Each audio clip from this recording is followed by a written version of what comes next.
Follow the money. Straight to the cashier.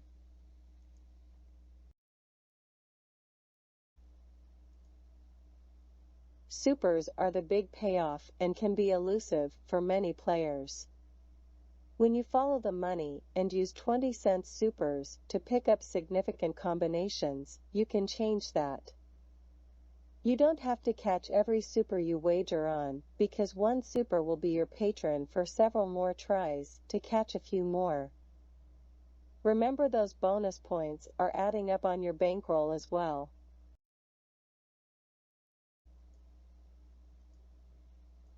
The superfecta is one of those wagers which could possibly determine whether you have a good day or not. In most cases, it's too expensive to purchase the combinations you need at a $1 each. You can wager a very simple superfecta in a race with a chalk favorite and a limited number of competitors for just 80 cents or $1.20. Many superfectas can be competitively wagered at just $1.60, and with thousands of these types of races available around the globe almost 24 hours a day, you can afford to be choosy. Select only the races where you see a clear pattern in the wagering. It's always fun to slip a long short or two in for fourth if there is some wiggle room on the end. You better look twice, or 3 times, at horses that were eliminated early in the traditional handicapping process. Horses that don't win races, horses that have no speed, horses from losing barns, especially if they're double figures on the board. Plotters do their thing in these races, and often stumble home 3RD/4TH to complete the big payoffs. Remember that in this bet, it's just as important to run fourth as it is to win. One of the biggest superfecta payouts occurred at the 2005 Kentucky Derby, when one lucky bettor walked away with an impressive $864,253 on a $1 superfecta bet.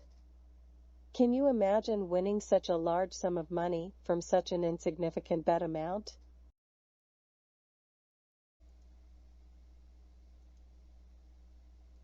Recognize the pattern that will provide you with the best opportunity to win this wager.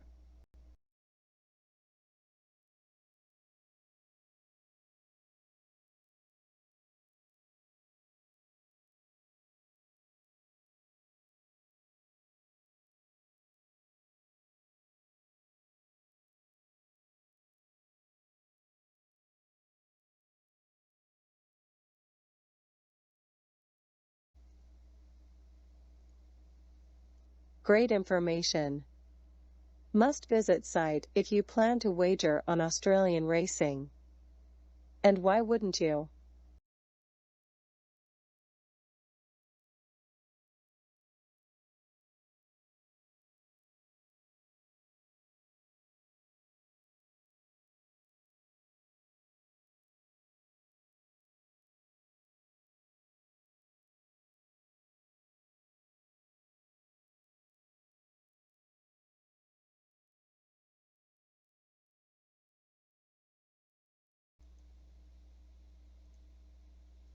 Good luck.